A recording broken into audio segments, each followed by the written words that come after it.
esteemed faculty,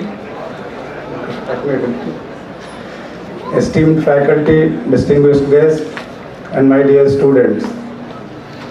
And in case there are parents logged into this direct feed, respected parents also, it is indeed an honor to be with you, the students, on this great occasion when a great change is taking place in your life. You cannot claim to be a kid anymore. You are going out into the world as an adult. So you have been in academic life for a very long period of time, right from your childhood. Since you had some senses about what is the world about, you have been put into academics. And today you are ending one journey of academics. Many of you will go on for higher education, but today at least one part of your academic journey is over and you are getting out with a distinction and a degree which proclaims your expertise in the academic field which you have chosen. Don't worry, I will not give a long lecture. As you see, I don't have a prepared speech.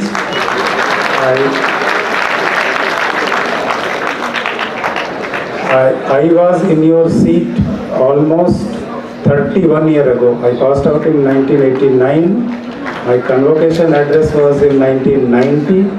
And I don't remember anything except the name of this chief guest. No, in fact, immediately I forgot. After 2-3 years of convocation, if you had asked what he said, I don't remember anything. Except one point which he made. He was an engineer. He was at that time chairman of SAIL, Steel Authority of India Limited. So he was saying that engineers are not proud of their heritage. Like if a doctor or a PhD passes out from a college, he always writes DR as a designation that he is doctor. So from everybody else. And you cannot stress this more in a college like this, which is named for Guru Nanak, who had very, very low interaction with Tamil Nadu, if at all. This is Tamil Nadu. And I am sure lots of students will be from different backgrounds. And when you go out in the world, anywhere in India or anywhere in the world, you will have diverse background people.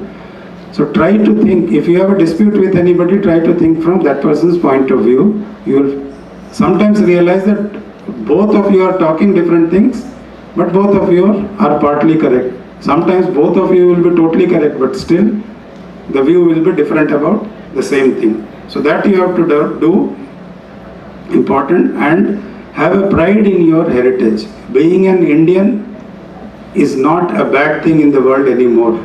You can lift your head and say, I come from India. You can't tell me that I am poor or this. We may be poor, we may be not happy. Today they have said we are 139th in the happiness, but that is their norms. In our norms, we can be poor but happy. You have to find your stage. So I'll just give a small example for this. Let us say there is a class of 50 people. You pass out.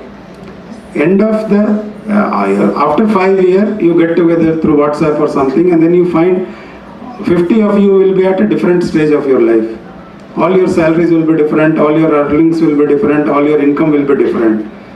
Now suppose a person will be at number 1, number 2. Let us say informally you grade that he is earning the most, somebody is earning the least. Now if 50th person is seeing, oh, 49th is earning more than me, so he is unhappy. He looks at 48, he is unhappy. Right towards the number 2, who looks at number 1 and say, okay, I am unhappy. So the only happy person is number 1. All 49 are unhappy. Now you just reverse the situation. Number 1 sees that somebody is below me, he is happy. Number 2 sees, oh, somebody is below me, he is happy. So for the same situation, if you see that, okay, you are better than someone, then 49 people are happy, only 1 person is miserable. The situation is same. It only changes that, how do you think? So do not compare yourself with others. Your aims are different, your life is different, your happiness is different. Be content within yourself. Be content with what you are doing. It will help you a great deal. Okay, I have a lot written, but I will not do anything. My 2 points are over. One thing more, which colleges don't teach, but I have been telling, the moment you start earning, you should know how to learn to handle your personal finances. what is the savings bank account, what is a recurring deposit, what is a fixed deposit, what is a mutual fund, what is an insurance, what is a term deposit, what is a term insurance. None of it is taught. So when you start earning money, you either waste money or you don't know what to do with money, or you don't judicially utilize. And after one point of time, you will see, oh, time of marriage has come. Now my expenditure will